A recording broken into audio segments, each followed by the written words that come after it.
신약성경 306페이지로 가겠습니다. 갈라디아서 4장의 말씀인데요. 갈라디아서 4장 1절에서 11절까지의 말씀을 우리가 읽도록 하겠습니다. 갈라디아서 4장 1절에서 11절까지의 말씀입니다.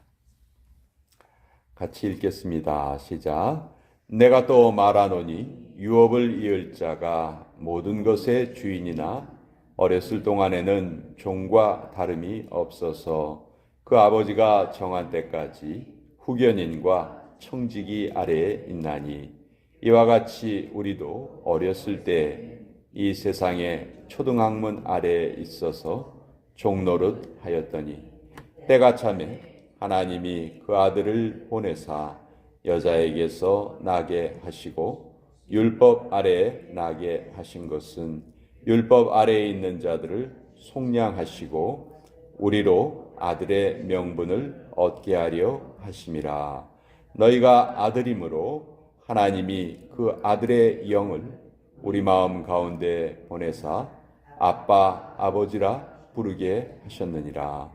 그러므로 네가 이후로는 종이 아니요 아들이니 아들이면 하나님으로 말미암아 유업을 받을 자니라. 그러나 너희가 그때에는 하나님을 알지 못하여 본질상 하나님이 아닌 자들에게 종노릇 하였더니 이제는 너희가 하나님을 알 뿐 아니라 더욱이 하나님이 아신 바 되었거늘 어찌하여 다시 약하고 천박한 초등학문으로 돌아가서 다시 그들에게 종노릇 하려 하느냐. 너희가 날과 달과 절기와 해를 삼가 지키니 내가 너희를 위하여 수고하는 것이 헛될까 두려워하노라. 하나님의 말씀입니다. 아멘. 자, 이 갈라디아서는 갈라디아 지역에 있는 여러 교회에 보낸 편지입니다. 어느 한 교회를 말하는 것이 아니고요. 갈라디아 지역에 있는 여러 교회입니다. 그래서 바울이 보낸 이 편지는 어느 한 교회에서만 읽어진 것이 아니고 여러 교회에 이제 계속해서 이 편지가 전해지면서 읽혀지게 되었죠. 그 당시의 교회는 대부분 이제 가정교회 형태를 띠고 있었기 때문에 이제 그런 일들이 많이 벌어졌습니다. 자, 이 갈라디아서 하면 바울의 여러 서신 중에서 가장 먼저 쓰여진 서신이 아닐까 그렇게 추측을 합니다. 왜냐하면 이 갈라디아 지역이 바울이 제일 먼저 선교 여행을 떠난 지역이거든요. 그 바울이 선교 여행을 떠나고 그곳에 여러 교회를 가정교회를 개척을 하고 돌아왔어요. 돌아온 후에 바울은 늘 자기가 복음을 전한 곳이 상황이 어떤지 늘 관심을 가지고 있었습니다. 그래서 이 갈라디아 지역의 교회에 어떤 일이 벌어지고 있는지 관심을 계속 가지고 있었고요. 근데 바울이 참 여러 곳에 다니면서 교회를 개척했잖아요. 근데 참 놀라운 것은 악의 세력도 지칠 줄을 몰라요. 바울이 교회를 개척한 곳마다 꼭 뒤따라 들어가는 것이 거짓 교사들입니다. 율법주의자들. 이 사람들이 바울이 떠난 후에 다시 그곳에 들어가서 그 지역에 있는 사람들을 영적으로 또 혼란스럽게 만듭니다. 바울이 전한 복음은 아주 간단해요. 우리의 구원은 예수 그리스도의 공로로 모든 것이 다 완벽하게 이루어졌다. 십자가 사역과 부활로 말미암아 이제 더 이상 우리가 구원을 얻기 위해서 인간의 측면에서 더 이상 해야 할 것이 없다.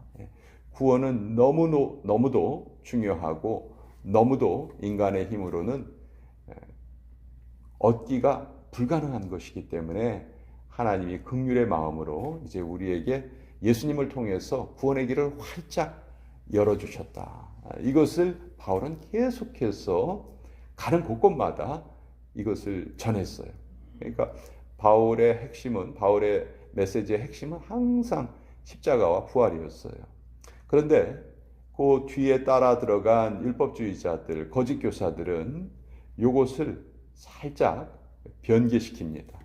아니야, 예수님이 아무리 그렇게 우리에게 구원의 길을 열어주셨어도 세상에 우리가 그걸 어떻게 그냥 덥석 그냥 받아들이기만 하냐.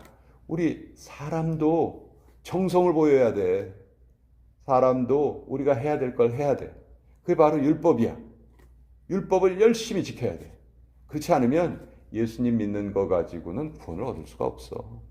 예수님이 구원을 얻어주셨으면, 구원의 길을 열어주셨으면 우리가 거기에 우리 나름대로 열심을 더해서 그 구원을 완벽하게 이루어야 돼. 이것이 율법주의자들의, 거짓 교사들의 설명이었어요. 바울이 떠난 후에 수많은 사람들이 이 말에 미혹됩니다. 맞아. 구원이 그렇게 소중한 건데 그거 우리 공짜로 받을 수 있나? 우리가 양심이 있지. 빈대도 낯짝이 있지. 우리가 그걸 어떻게 그 귀한 선물을 그냥 공짜로 받냐? 우리가 마땅히 우리도 뭔가를 좀 더 해야 돼.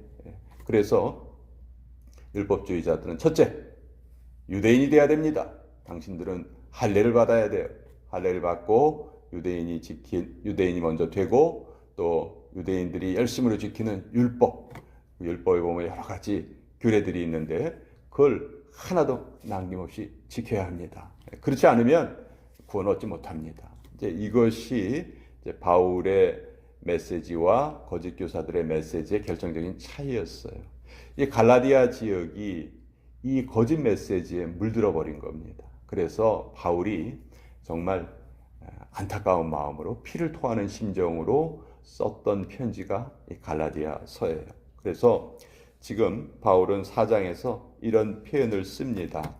세상의 초등학문, 우리가 예수님이 이 땅에 오시기 전에는 하나님이 우리를 세상의 초등학문 아래에서 자랄 수 있도록 그걸 허락해 주셨다. 그런데 그 초등학문은 후견인과 청지기와 같은 존재다. 그러니까 어린아이가 자랄 때까지 가정교사 역할을 하면서 잘 키워주는 역할이다. 그러나 이 하나님이 때가 되어서 이제 아들을 보내셨다. 4절에 보면 때가 차네. 하나님이 그 아들을 보내사 여자에게서 나게 하셨다. 이제는 구원의 길이 완전히 이 땅에 주어졌다는 것이죠. 하나님으로부터 구원의 길이 주어졌기 때문에 이제는 이 예수님을 통해서 우리가 구원의 길이 열렸기 때문에 더 이상 우리가 더할 것이 없다. 그런데 왜 다시 옛날에 그 율법을 지켜야지 구원을 얻는다고 말하던 그 시절로 다시 돌아가려 하느냐? 여기 이미 선물이 주어져 있는데 이 선물을 감사함으로 받으면 되는데 왜 이것을 거부하고 너희 자신의 힘으로 이룰 수 없는 것을 이루려 하느냐? 너무너무 내가 답답하다. 이것이 바울의 메시지였어요. 그래서 9절에 이렇게 돼 있죠. 이제는 너희가 하나님을 알 뿐 아니라 더욱이 하나님이 아신 바 되었거늘 어찌하여 다시 약하고 천박한 초등학문으로 돌아가서 다시 그들에게 종노릇하려 하느냐. 율법은 사람들의 모든 것을 규정하려 하죠. 속박하려 합니다. 너 이거 지켰어? 왜 안 지켰어? 안 지키면 안 돼. 벌 받아. 이런 식으로 계속 율법의 수많은 조문들이 그것을 사람들을 올가매려고 하죠. 그것은 너무너무 어리석은 일이다. 그 대표적인 것들이 이제 10절에 나와 있어요. 너희가 날과 달과 절기와 해를 삼가 지키니. 이것을 안 지키면 아주 큰일 나는 줄 안 거죠. 자, 여기에 날은 안식일, 금식하는 날, 이런 것이 날이고요. 달은 매달 첫날, 매달 초하루는 월삭이라고 해서 유대인들이 그 첫날을 하나님께 예배하는 날로 지켰죠.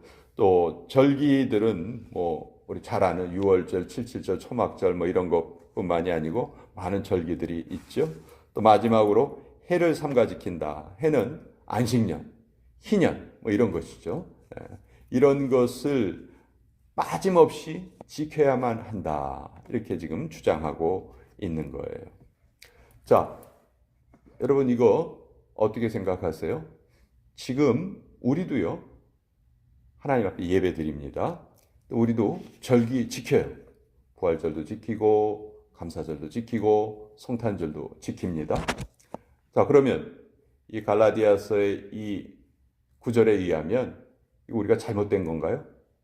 우리가 지금 하나님께 예배하고 절기를 지키고 이런 것이 잘못된 건가요? 그게 아니죠. 이런 의미, 아까도 말씀드렸지만 거짓 교사들이 갈라디아 교회 성도들에게 말한 것은, 야, 예수님으로 얻는 구원은 부족하기 때문에 우리가 정성을 더해서 완벽한 구원을 이루어야 돼. 이것이 거짓 교사들의 메시지고, 지금 우리가 하나님을 예배하고 절기를 지키는 것은 이미 구원의 길을 열어주신 하나님께 감사하는 마음으로 드리는 거예요. 그러니까 만약 갈라디아 교인들이 그 마음으로 하나님 우리에게 완벽한 구원을 이루어 주셔서 감사합니다 라고 생각하면서 여기 날도 지키고 달도 지키고 절기도 지키고 그랬다면 바울이 오히려 칭찬했겠죠. 아, 참 잘하는구나. 근데 그게 아니고 예수님의 구원이 부족하기 때문에 그걸 우리 인간의 영역에서 그것을 보충시켜야 한다라는 그런 생각으로 지켰기 때문에 이것이 잘못이다라고 말하는 거예요. 그래서 항상 우리가 이것을 정확하게 깨달아야 됩니다. 지금도 수많은 사람들이 하나님 복 주세요. 나 이거 예배 지금 이렇게 와서 열심히 하나님 앞에 예배하니까 저 좀 잘 되게 해주세요. 이런 마음으로 예배를 드리는 분들이 계세요. 그것은 갈라디아 교인들에게 전해졌던 거짓 메시지하고 똑같은 겁니다. 우리가 지금 예배를 드리는 것은 완벽하게 우리를 자녀 삼아 주시고 우리에게 모든 하늘의 귀한 복을 내려주신 하나님께 감사하는 마음으로 드리는 거예요. 어떤 분이 자기가 하나님의 백성이 되어서 가장 좋은 것 한 가지가 나는 이것입니다. 이렇게 고백을 했는데, 자기가 하나님의 백성으로 누릴 수 있는 모든 복 중에서 최고의 복은 하나님을 아버지라고 부를 수 있는 것. 그것이 내가 하나님의 백성이 되어서 누릴 수 있는 가장 큰 복입니다. 그렇게 고백을 하는 걸 제가 들었는데요. 우리 6절에도 이렇게 돼 있죠. 너희가 아들이므로 하나님의 그 아들의 영을 우리 마음 가운데 보내사 아빠 아버지라 부르게 하셨느니라. 하나님은 이미 우리를 하나님의 자녀 삼아 주신 거예요. 하나님이 우리의 아버지가 되어 주셨어요. 근데 우리는 이렇게 생각하죠. 내가 하나님한테 이렇게 잘못했으니까 하나님이 나를 아들로 취급 안 하실지도 몰라. 나 이거 안 하면 하나님이 나를 집에서 내쫓으실지도 몰라.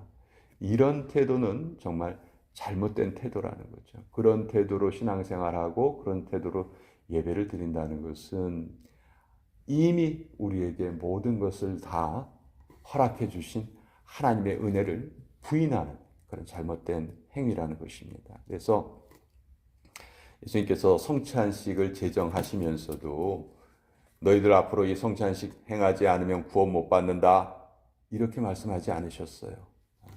내가 너희에게 온전한 구원의 길을 열어주었으니 이제 이것을 기념하여라. 나의 은혜를 감사하여라. 기념하여라. 그런 의미로 성찬식을 제정해 주셨잖아요.